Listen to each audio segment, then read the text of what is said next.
দেখেন বন্ধুরা, চায়নার একটা লেক। হ্যাঁ, যে একটা লেক, এটা এই এরিয়ার সমস্ত পানি, রেস্টুরেন্ট বলেন মানে বাসাবাড়ির সব লেকের পানি এটা দিয়ে নামে। বাট তারপরও দেখেন পানি কতটা পরিষ্কার। আমাদের দেশে যদি এরকম হতো, তাদের এরকম পরিষ্কার হওয়ার কারণ আছে, প্রত্যেকটা রেস্টুরেন্টে স্টোর হয়ে পানিটা পরিষ্কার হওয়ার মতো জায়গা রাখে ওরা। দেখেন বন্ধুরা, চায়নার একটা লেক। হ্যাঁ,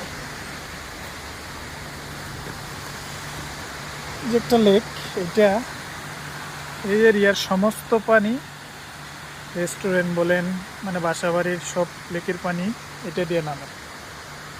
বাট তারপরও দেখেন পানি কতটা পরিষ্কার।